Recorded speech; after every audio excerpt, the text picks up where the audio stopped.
We are Rogue Media Sports. Yo, welcome to Keep Stacking with Riley. Thank y'all for joining me today. Let's get into the episode. Hello, everybody. Welcome to the fourth ever episode of the Keep Stacking podcast. I am your host, Riley Lambert, as you hopefully know by now. So this is my first time ever having two guests at the same time. Today, I brought two of my former coaches, current friends, current mentors, Eddie Kornblum, head coach of Midway High School, and Todd Haney, current head coach of the Victoria Harper Cats. We'll talk about where he's coached everywhere. But fellas, thank you for joining me today. Yeah, thanks for having us. Glad to be here. One topic I like is like each player reaches a point where they're told they can't play anymore. Mine was late, obviously college. I played 5 years of college, but both of y'all ended at different times. When was that time for you, Coach Kornblum? Mine would have been in 1994.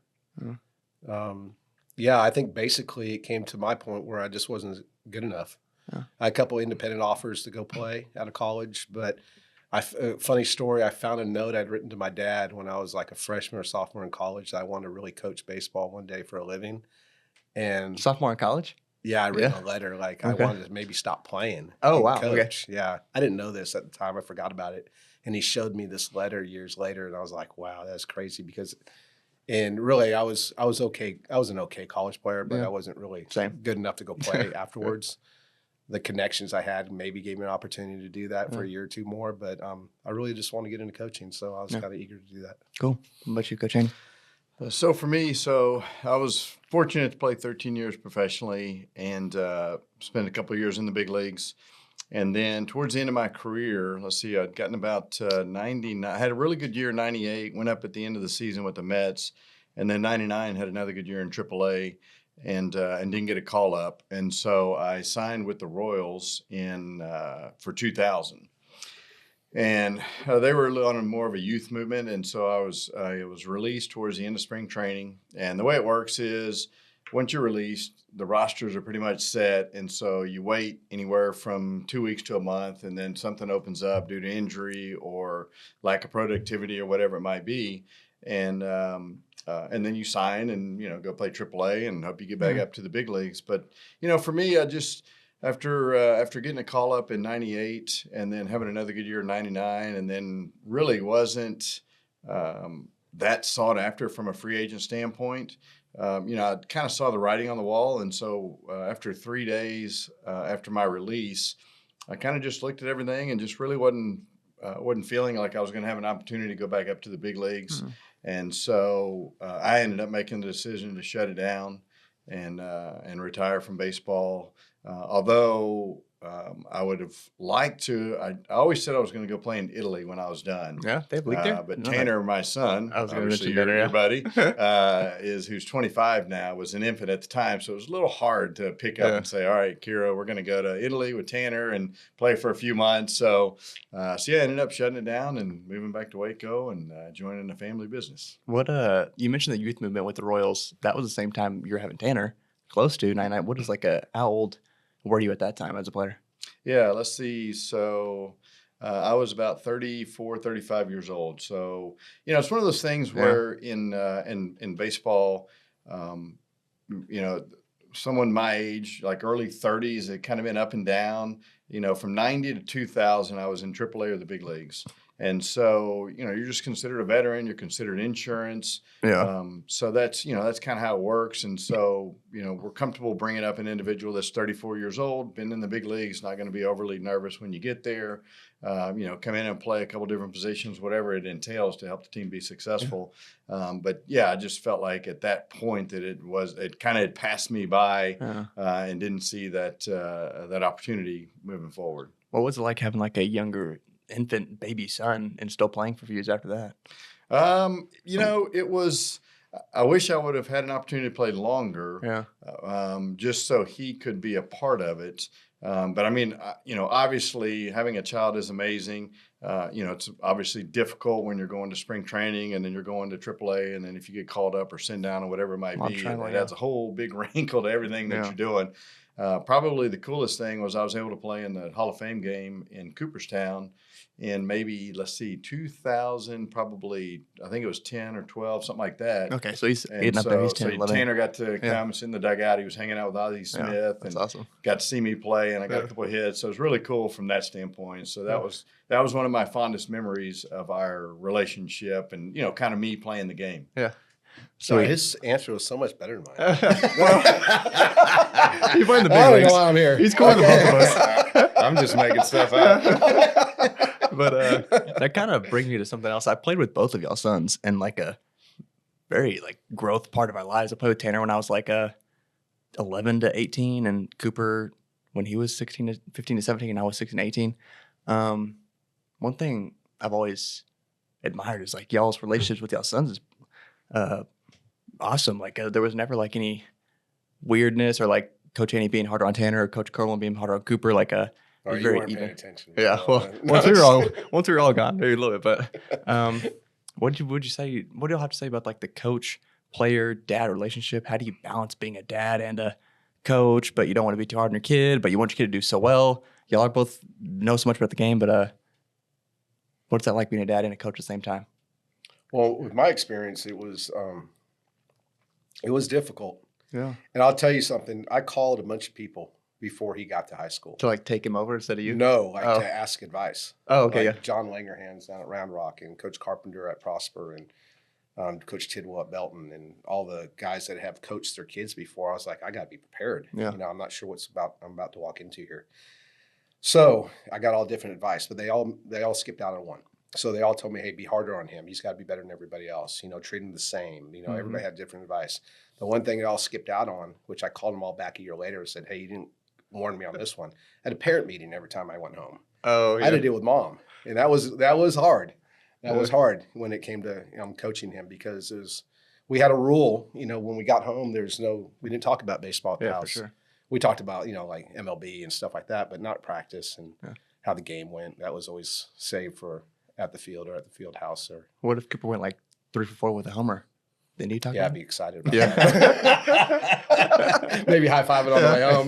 But we kept it kind of normal at the house. I just thought that because he had to come home to his coach, that wasn't fair, So that was a challenge. But I'll tell you this, I try to keep it even keel as much as I could, not to lose it too much. Yeah.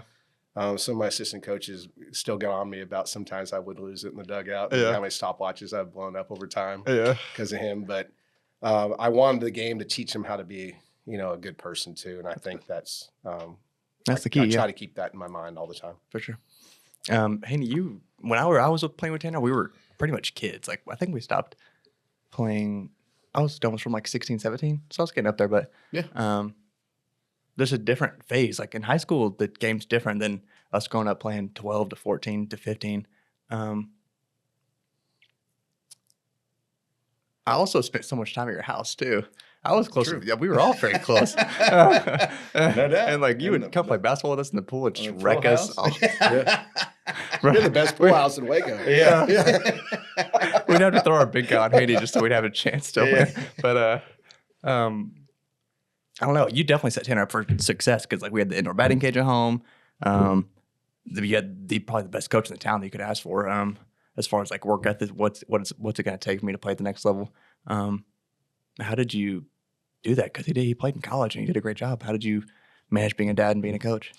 So it's a great question. And Eddie's answer was really good. His was a little bit different from a high school standpoint. You have some other variables that come into play.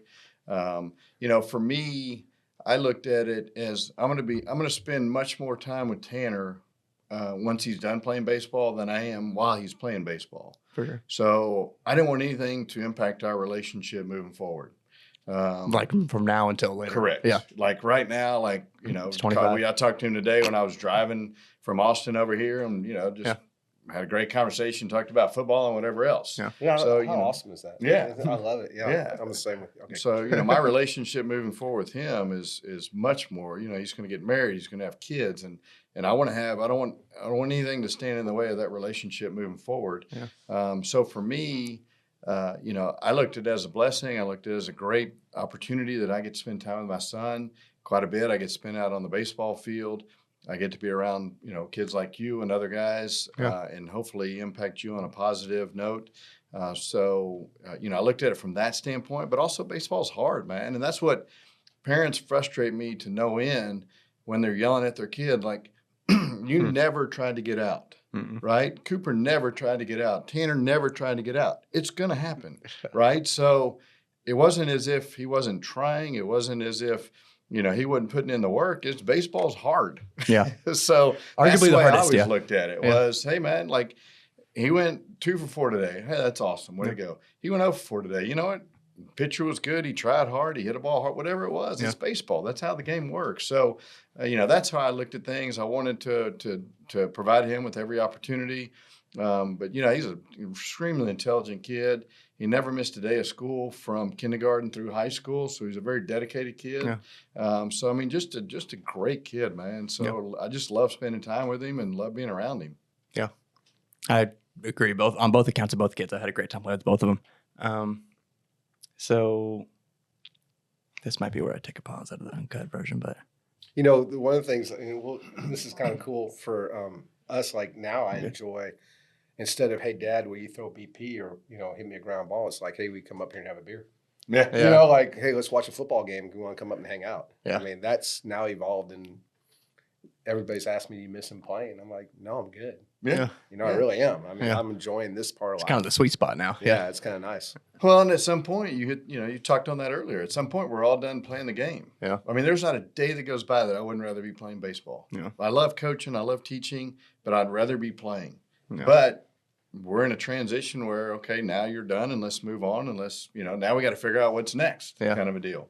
Now nobody in your family's playing you or Tanner. Now we're waiting on the next thing to play. Yeah, exactly. Yeah. Let's go, Tanner. Pick I it gotta up get a married notch. first. Yeah, Next year.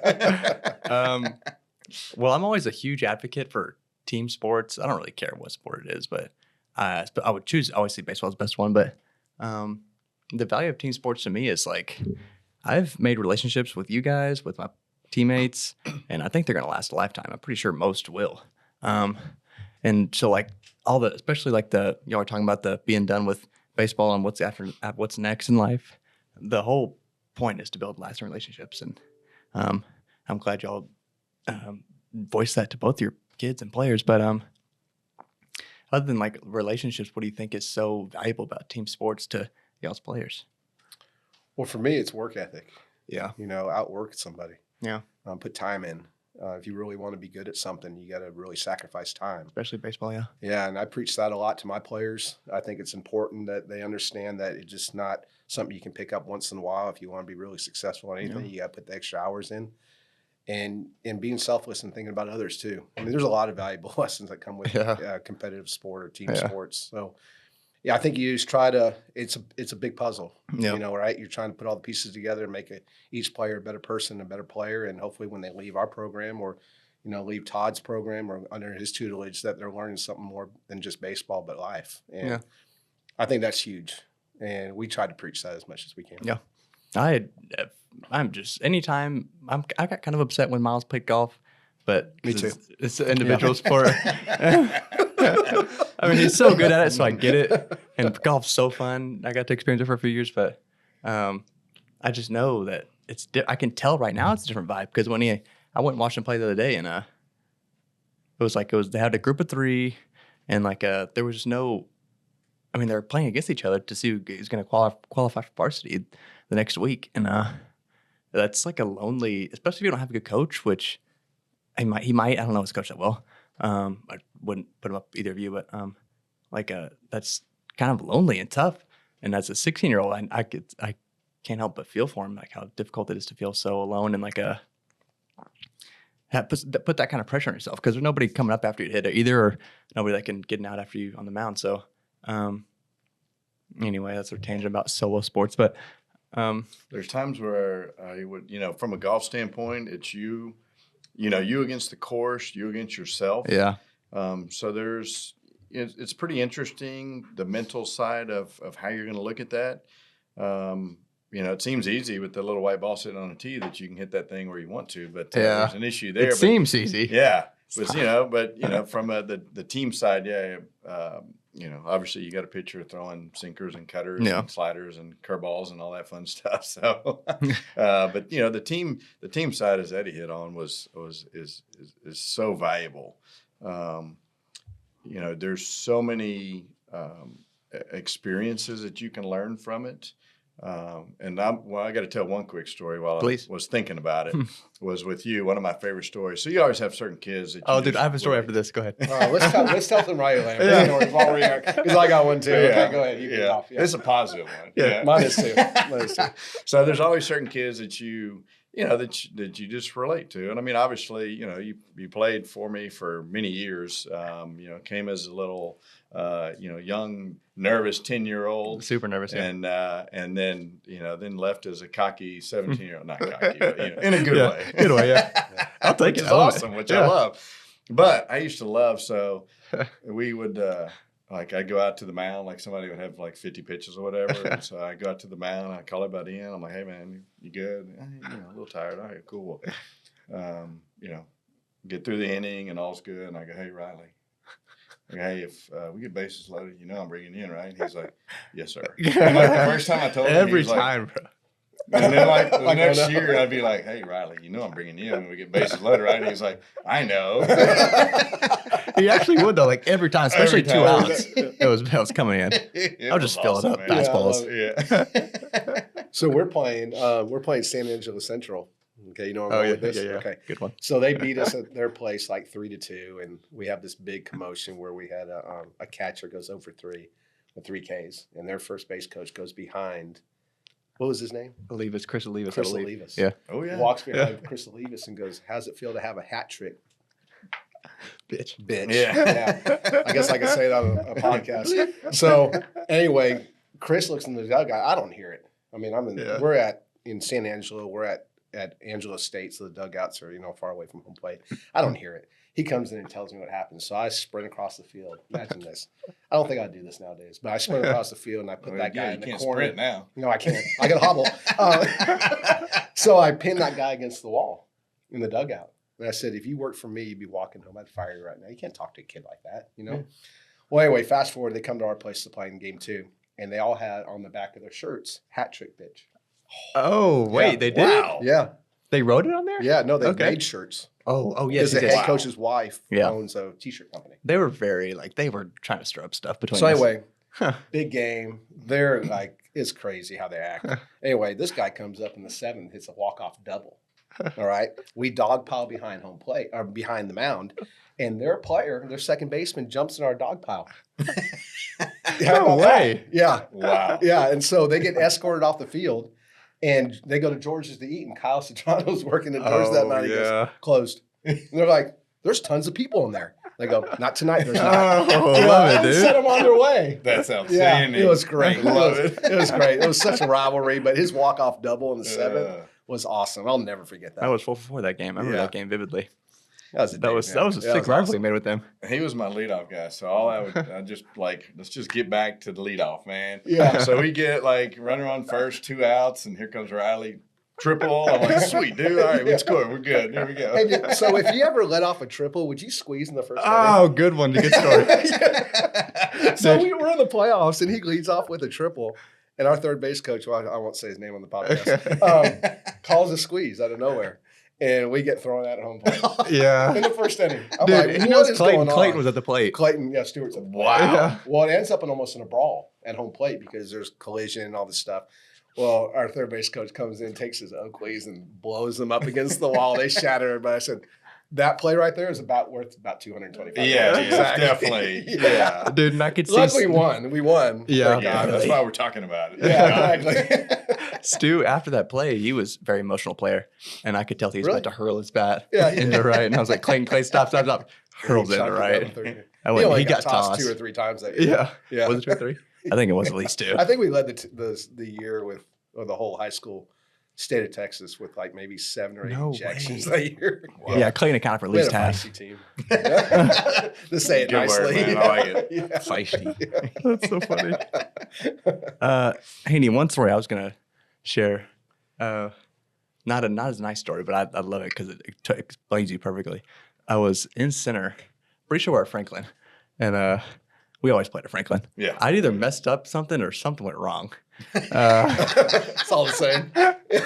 I'm pretty sure the ball got to the wall, and I'd always bit my fingernails in the game. Like it was, I had a severe nail biting bad habit. He said, "Hey Riley," he starts gnawing on his fingers. And I'm like, shit, dude. It was funny though. I forgot that. After that, you went and hammered the bench. Like I thought it was broken, but I don't know if we won that game or not, but. Sometimes memory. you got to release your sure. frustrations. I appreciate you I releasing it. I was remember like, chair. one time this guy, when Cooper played for him, we're at Keller, maybe, and you ran the dog out of those Well, kids. yeah, we got beat. They had a left-handed catcher. Yes. There's no way you're No not running. way. I'm I'm like, like, beat by a I'm left-handed like, catcher. I wonder how many sprints this guy's going to make him run. They've only played 5 or 6 games. And I don't think Cooper played. Or somebody did. I think it was Will Rigney or somebody. Yeah. Oh, I think it was Will Rigney and Drew Sanders didn't play that game. We were like, seriously? We didn't even play. Yeah, exactly. We're having to run. It was a you left-handed catcher. And I was mad. on That's that so one. Yeah, funny. that's funny. Cool. I have to say, I have the same memory. That walk-off was my favorite memory in high school. I think, but dude, my Alan mentioned this to me. I'm glad I asked him what I should ask y'all about because I wouldn't have said this, but that Team Texas team I played on that summer, that was like a once-in-a-lifetime opportunity. So thank Were you you. on the senior team or junior team? June, going into senior year. Yeah, your junior year. Yeah. It's junior summer. Thank you so much for like hitting me up for that or like throwing my That's name a out there cool for that. experience. That was awesome. I mean, like, I think there's like You got 6. to play at Del Diamond, didn't you? Yeah. All-Star game? Yeah. That's big time, too. On that Team Texas team, there's like at least 6 guys in the league right now. Colton Cowser, one of them. Mhm. I have like, Wow. I'm like, it's Yeah, cool. Sam 'Cause, like every Houston. time we come to the line, I play with that guy. Yeah, exactly. Yeah. Every time I'm around him, I go, yeah, I'm friends with Andy. You remember when the Cubs were in the World Series and I asked you to break your jersey out of the frame and you put it on? They're about to win the World Series. I was like, you got to take that uniform out of that glass case. Exactly. Yeah. That's Put it awesome. on. But yeah, those are some of the best memories I have is Team Texas and that All-Star Diamond game, and that was awesome. On the note of just baseball stuff, do y'all know like when the professional team's coming in town? I don't know. I know they talked a lot about it probably a year ago. Yeah. Maybe now a year. And I hadn't seen much development. I know they're going to talk to I the haven't Waco either. ISD about land and all that kind of stuff, Yeah. but I've never heard much more. Have you? I haven't either. You think I it's know gonna there's happen? been dialogue about it for Yeah. a number of years and certain locations, but yeah, I've not got any information on that recently. Yeah. Okay, so Corn Bloom, you're in the midst of tryout season. Did y'all try out today? We started on Friday. So Okay. no, Friday, Saturday? Nothing on Sundays. Friday, Saturday, and then we'll come back on Monday. Is it like pick the team on Monday? No, one more day on Monday for the Okay. sophomore through seniors. Freshmen get 2 more days. Gotcha.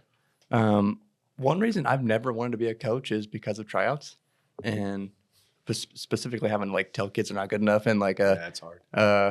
tell them they're not going to make it, especially when you can tell they really want to. Whenever I tried out my senior year, we didn't try out, but there was one guy in my class that was like obviously joking. He like wasn't trying out for real. So in that case, that'd be kind of fun. But just tryouts in general. Both of y'all have experienced writing a lineup. That you're kind of like on the fence of who's going to hit the 9 hole, who's not. How do you manage that relationship with your player? Do you talk to him? Because I was in that situation all through college, pretty much. What's y'all's approach to that guy that really wants to play is good enough, but there's one guy that's playing better at the time? How do y'all approach the 9 hole spot? I'll leave that off. So for me, I look at it from a standpoint of, I kind of made it to the big leagues kind of against all odds, Yeah. Drafted in the 38th round, stuff like that. Obviously 5'8". So, there was some things stacked against me. So I have a soft spot in my heart for an underdog. So for me, like kids know that, hey, that guy's better than me. I knew that, yeah, whenever I was Right. on the fence. So we yeah. all know that. Yeah. Like, hey, I played with Sammy Sosa. Like, yeah, he's better than me. Like, I get it. Yeah. Okay.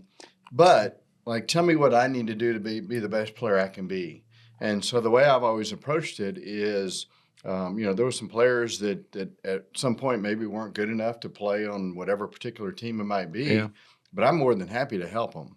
So I love teaching. I really enjoy coaching, but I love teaching. So like my favorite time is being in a batting cage or doing, fundamental drills, fielding, whatever it might be, and just really doing the details of what it takes to be successful. So if there's a player that maybe isn't good enough, I'm more than happy. I would love for those individuals to say, hey, look, I need to work, what do I need to work on? Well, you need to work on this, this, this, and this. And I'm more than happy to help you do that. Yeah. Then it provides them with the information of what they can do to be successful. Yeah. But then it's up to them if they want to do it or not. Right. And that's probably the hardest thing for me is I can't force somebody to be successful as much as I would like to. There were some great kids that I've coached that just loved to death, but they just, there was something else that was out there for them. Either distraction or something else. Yeah. They weren't, the baseball wasn't the number one deal, and that's fine. Yeah. And that's not a big deal. But I've had some guys that were just straight grinders too that I've really enjoyed working with. And I mean, they just put in the time and effort. Yeah. But once again, it goes back to what we talked about earlier. At some point, we're all done. Yeah. So, if you don't have any regrets about what you did, good for you. Whatever level you made it to. That's a good point about it. I feel like the player addressing the coach is like the first thing. If any player out there in the same situation, like if you're not where you want to be in the lineup or on the team and you're not filling the role that you feel like you're filling, just ask him what you need to get better at. And if he won't give you what you need, then that's probably not a good coach, but every coach will. Well, and not then every coach. there's Miles. some that He don't. does. Yeah. I do. I mean, there's certain guys that are teachers Yeah. and understand kind of how this thing works and how hard it is. And like I said, kind of the underdog mentality Yeah. as well. So, I always look at, hey, you're only as good as your worst player sometimes. Yeah, I'm kind of big on, in our situation, we're, basically doing this for my living. So I gotta balance the talent level is all over the place, Yeah. but we got to win games, you Yeah. know. But I think the big thing is communication. From our tryout standpoint, like in the next 2 days, I'm going to call in 3 or 4 days. I'm going to call in 67 kids and talk to them individually about how they graded out. Yeah. And I'm Yeah, going but see, that tells you something right there. I mean, most coaches wouldn't talk to 67 kids, Yeah. right? They would just post it and like, all right, see you later. Yeah. And so that speaks volumes of Well, how good a coach he is because, hey, I want to communicate and help that individual, be the best player Yeah. they can be or understand what's going on.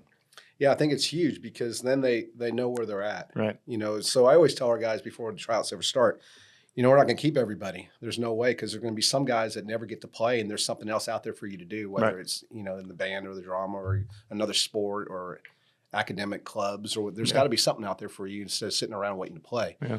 So we call them in and we just say, hey, listen, you're probably going to be a starter. Or, hey, listen, you're a backup guy, or, hey, you're not going to play. We love you. You great effort, Yeah. but, you're probably not going to get much playing time. So I think honesty is huge. And then as the season goes, we keep communicating. This is where the key is. You can't just say it once and never go back to it Right. again. So as practices go on, like a week or two in, hey, how you doing, man? Yeah. And they're going to go, yeah, not good. I want to play more. Okay, hey, keep getting after it. Yeah. You're close.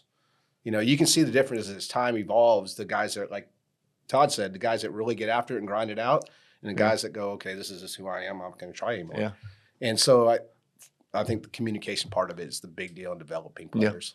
One thing, I have points from both that way I said, but in my senior year, there was kind of like an instance where we had Jamie West, and he was he was our best friend group. Like we needed that guy in the dugout for sure, but he wasn't good enough to play, and he knew that. And But then he came back to play. How about that? yeah, You remember that? He was a manager his junior year, yeah, and then decided he wanted to play, and he came back and played. Yeah. Remember the at bat he got in Lubbock? Where no, we go pinch hit Jamie West. This is great. So we're like, hey, Jamie, you get an at bat. And he was so fired up. He was so fired up. Yeah. He put his Oakleys on. He put eye black on. He Oh, put every yeah. guard he can have on him. Yeah. I mean, he was so protected in case he got hit. He had everything on. And then what's he do? He walks. Yeah. And then he sprints down the first baseline like he got a knock. I'm like, that's awesome. Yeah. Yeah. Great. Jamie West is great. Yeah. Great. But yeah, that's just an example of like a guy that you know isn't going to play, but like should be on the team because he has such a good connection with our most of the guys on our team, like me, Clayton, Hayden. Cooper, Will, all them. But Wasn't that a big part of it though? Is how your team actually gets along with each other. certainly. You know, it's and what's that saying? It's not always the best team that wins; it's the team that plays best Yeah. together that wins. And so those guys knowing their roles in the dugout, you know, and you know how our dugout is. Yeah, very loud. You're very loud. So is our student section. That's a big part of it. Where Yeah. if you have a bunch of guys that are into themselves, Doesn't work. it Yeah, doesn't work.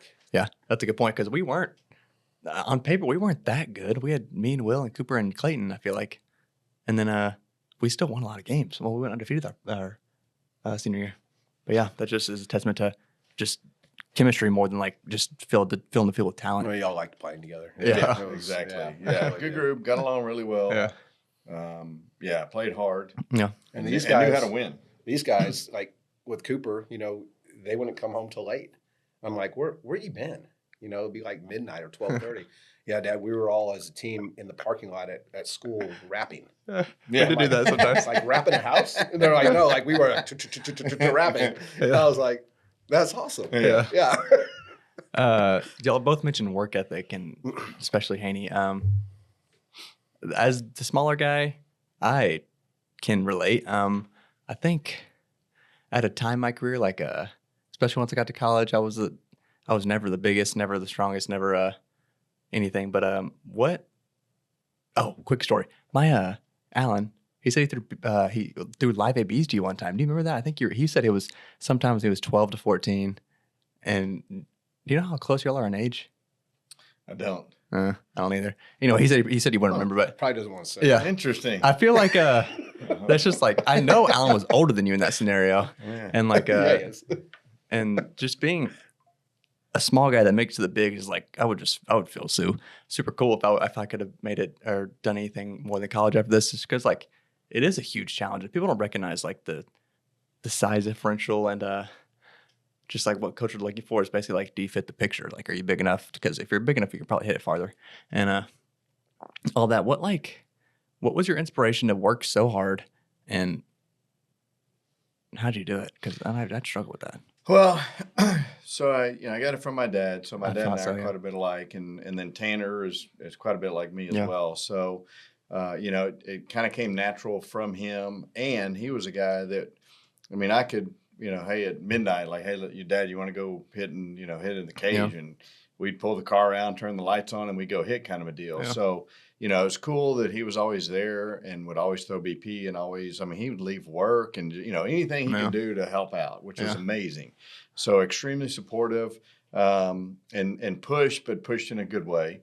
And then for me, I just always wanted to be the best player I could be. I mean, that was kind of, where I'm a perfectionist, but I always want to be the best player I could be and not have any regrets. So, once I had an opportunity to go play college, I was like, okay, let's go here. And okay, I need to work on these things. All right, I'm going to go work on that. Yeah. And then, and I was a guy like at Panola Junior College, the same deal. I go turn my car on. Yeah. I'd go for 4 and I'd come back and hit in the cage and turn my car on. And guys still laugh about that. They're like, we remember, man, when you turn your car lights on, you're hitting in the cage. And I'm like, I was 0-4, man. I was not happy about it.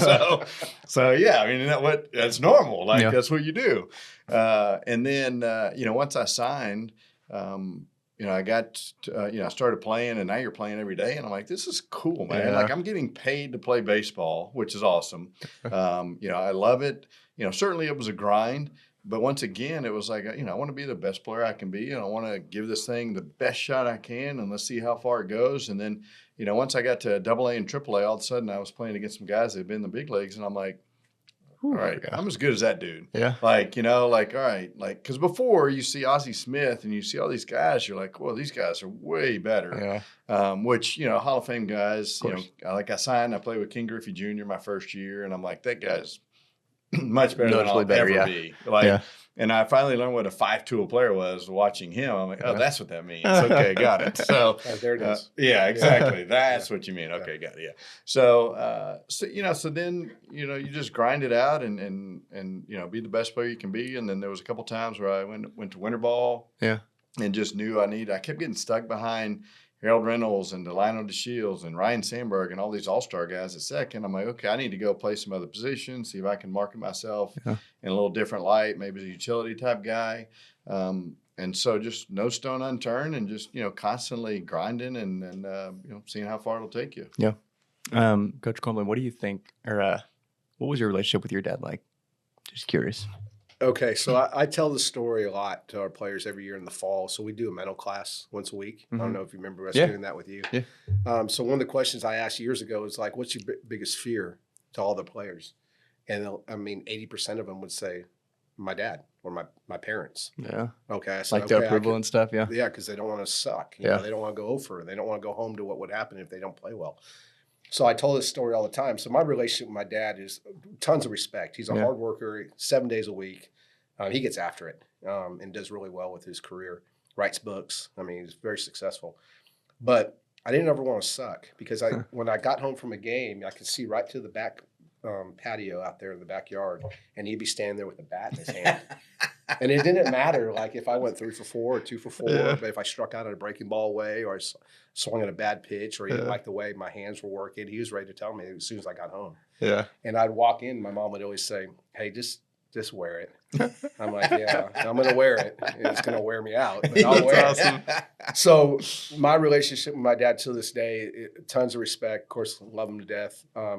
But there's a little fear there. You know, there's a fear not to not be successful. Yeah. I want to be really good. I think one of the motivating things I have is I just don't want to suck at anything I do. Yeah. I want to win. You know, I want to get a hit. You know, and that's always kind of driven me because I think not so much out of fear, but I just didn't want to have to face that all the time. Yeah. Yeah.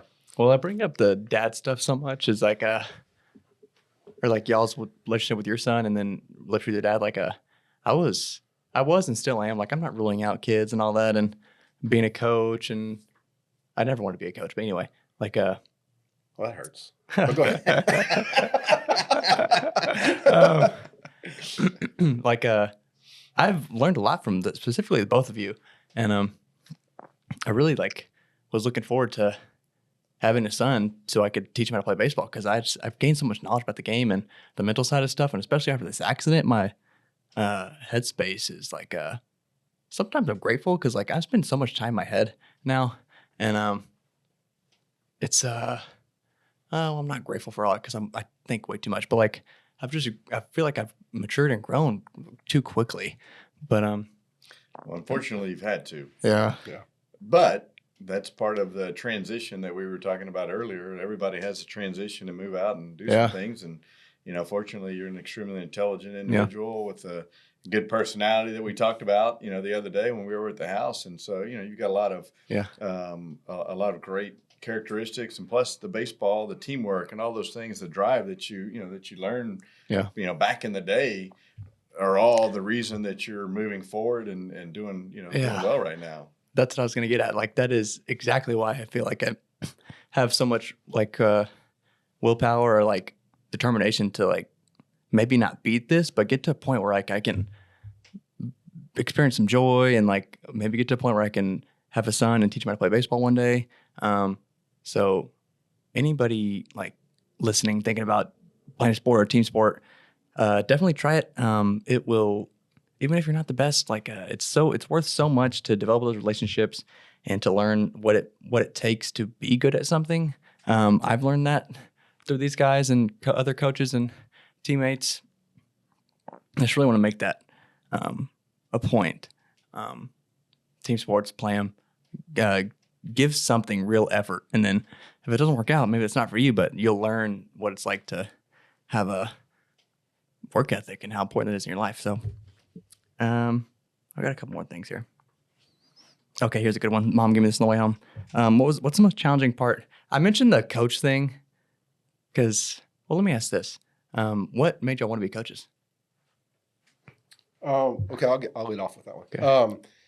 My high school coach. Yeah. So I played for a guy named Sam Blaylock in the North County of San Diego. And I went to a high school, Mount Carmel High School. And That's in Cali. In California, in San Diego, North County of San Diego. And he had, his nephew was Hank Blaylock. Hank Blaylock? Yeah. Cool. He had Cole Hamels. He had Eric Chavez. I mean, this guy, if you ever read the book Moneyball, there's a high school called the Baseball Factory in that book. He's the head coach of that school. Okay, sweet. And so I got to play You played for him? I played for him. And to this day, he's my go-to guy. He's a mentor. He's a friend. I fly home for 10 days every July. And besides my dad, he's the next guy I call. Yeah. And I go to his house and spend 10 hours over there just talking baseball. Yeah. And he was influencing me. He's the reason I wanted to become a coach, because when I played for him and going to the field, I felt like it was like a camp every day. Like we went there and we were learning and we were driven and we were like, and he didn't lose. So it's like, you can't be bad. I mean, and he'd tell you, hey, you're not playing today. Yeah. You're bad. And I was like, I never want to be that guy. Yeah, exactly. Do not want to be that guy. Yeah. And so he was just, one, you listened to him. He had a lot to say. Yeah. But he was, very influential in me becoming a coach. And thank God, because I Yeah. love what I do. Oh, yeah. Let you coach. I'll say for me, anytime I'm on a baseball field, I'm happy. Yeah. So I think first and foremost, the green grass and the brown dirt and just like that's home to me. So like I really love being out there. And then when you have an opportunity to meet kids like yourself and spend time and hopefully make a positive impact, that means something as well. So there was a lot of individuals that impacted, both Eddie and I from a coaching standpoint. We could sit here and talk about a number of different individuals that impacted us, good and bad. Yeah. So you kind of look at it from a standpoint of, okay, I really liked what these coaches did. This was my personality kind of a thing. And then, these guys were kind of a-holes or whatever it was for whatever reason. And, maybe they were a good coach, you won or whatever, but like, maybe I don't want to do that. Or, they were a-holes and you lost and you're like, yeah, we're definitely not doing that. So Never going to play for that guy exactly. again. So, you look at it from that standpoint of, I want to, when I started doing the select deal, it was like, hey, I want to help kids go play college baseball, because once you get to college, you can kind of figure out, do I really want to do this or not? For sure. Because now it becomes a little bit more of a business. Yeah. You've got to make some serious sacrifices once you're in college to make a determination of, is this really what I want to do? And then I wanted to give back to the community. Like I said, there was a lot of individuals that impacted me in the community here, and so I wanted to give back from that standpoint as well. And now, baseball's, man, it's been great. I've had an opportunity to travel, to go to and do some clinics in China, Australia, Italy, Germany, and now I get to coach in Victoria, British Columbia for the summers. I mean, it's amazing. And now I'm working with college kids, which I really enjoy doing. Yeah. It's a good spot for me to be in. It's just baseball, man. It's just people say it's it's not who you are, it's what you do. And I just, it's who I am. So I disagree with that. It's just who I am. It's in my blood. Yeah. And, you put me on a field and I'm good to go. So you've coached me as a kid, 12. It's like you've coached kids, college kids, and you've experienced major league stuff. What's been the most challenging part? Like, what's been the challenging coaching kids or college kids or high school kids? It's interesting. Great question. Because you look at it from, how am I going to impact an 8-year-old? Like, what are we going to do here to help this individual enjoy the game and learn as well? Seems tougher, yeah. Right, exactly. And one of my favorite stories, we were in T-ball. And I had a kid at shortstop, Kobe. So you remember in T-ball? Tall Kobe. Yeah, man. So, no, actually, this is a different Kobe. Different Kobe, Yeah, okay. different Kobe. This dude, he could fly. And, like your first baseman can catch every now and then. Yeah. Your pitcher is important. I put Tanner in pitcher Yeah. because he could catch and throw a little bit and all that good stuff. Most balls are hit to him, too. Yeah. Yeah. And then Kobe was shortstop. And so, you think you're a really good coach. You think you're really good at communication. And then you have a T-ball team and you're hitting ground balls at Kobe and going, okay, Kobe, nobody's on base. I want you to catch the ball and I want you to throw to first.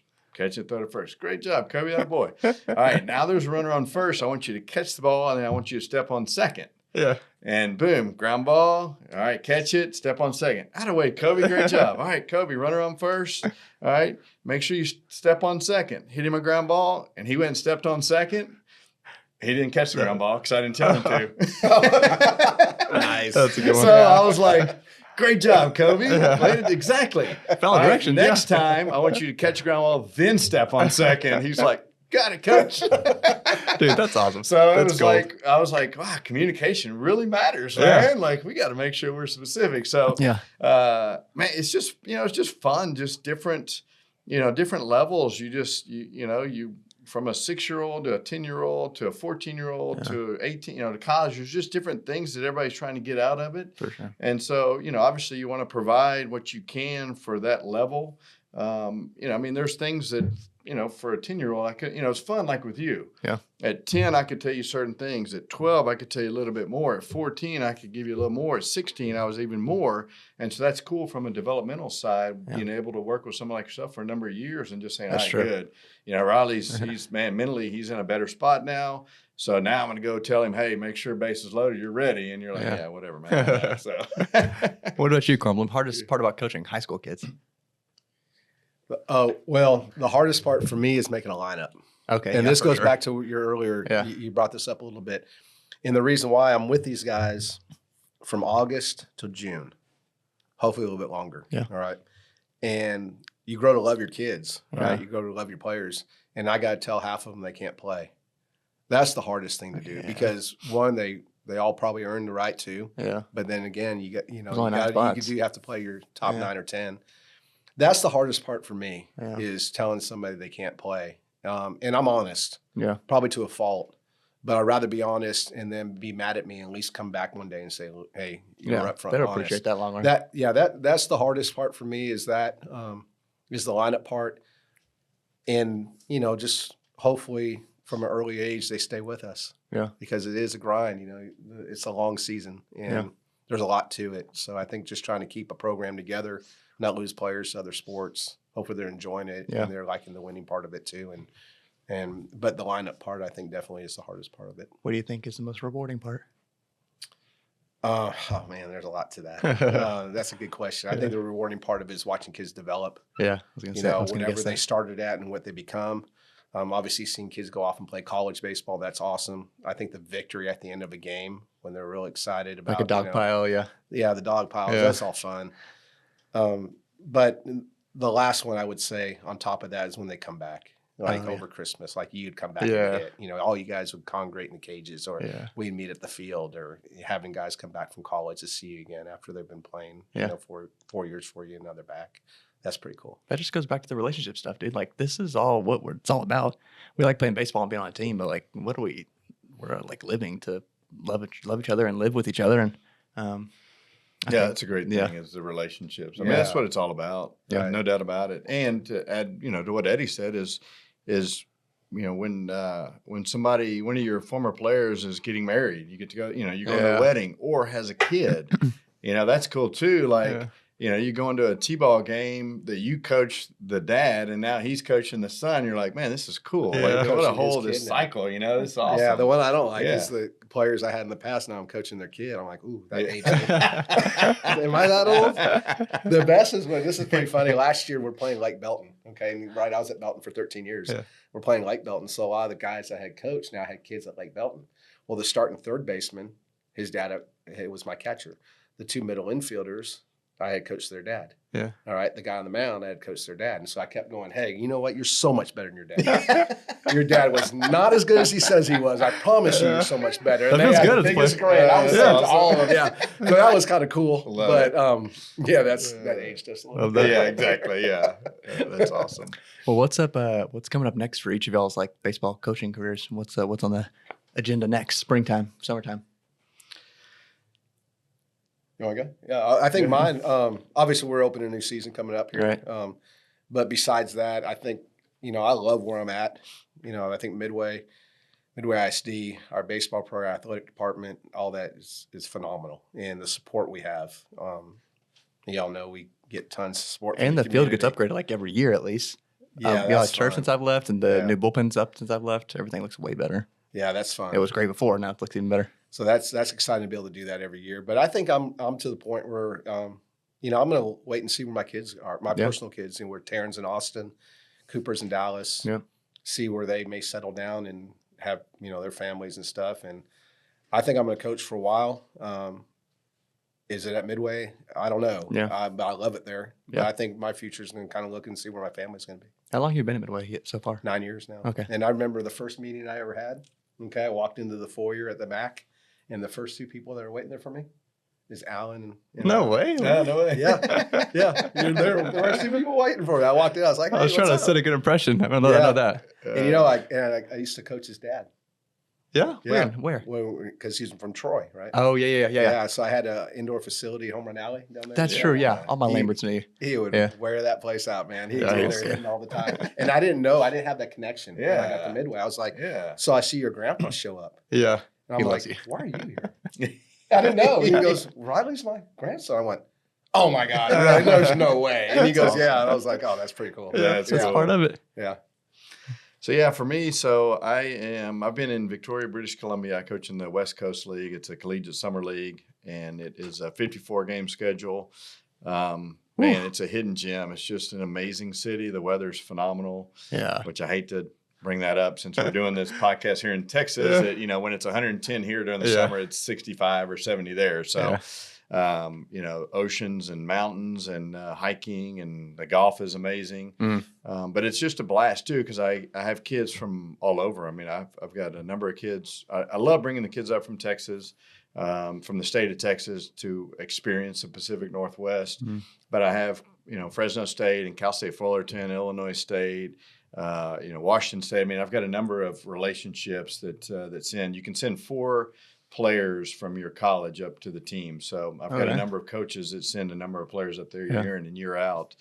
And so it's a blast, because every year is just kind of a new challenge, putting together the team. So we're pretty much done right now with the roster. So we get the roster set up in the fall for the most part. Obviously, we have some injuries and some other variables that come into play during the spring that we have to overcome. Last year, I lost 3 catchers in the month of April. So I had to go find 3 catchers to bring up. So that was to find, a little too. frustrating. Yeah.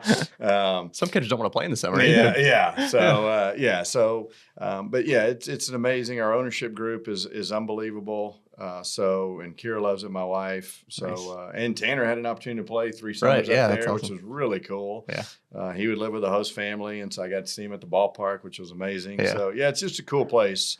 Obviously, you can tell I love it. I should be on the Chamber of Commerce, I think, probably. So I'll be up there for the foreseeable future. I signed an extension until 2030. Nice. So I might have a walker by the time I'm done. But You love the field. whatever works, man. Yeah. Well, there you go. You can't run either now. Yeah. Exactly. And then those And he's had a dude. couple Midway guys Yeah. go up there. Yeah. Play Who this else? summer. Joseph Redfield and Oh, right. Trip Clark. Anybody else? Yeah. Those yeah. 2? I think that's it. Yeah. Yeah. I think those 2. Yeah. And yeah, so I'd been at Mary Hardin Baylor for 3 years. Was at Texas State a couple years, and then was Mary Hardin Baylor for 3 years, and ended up shutting that down after last spring.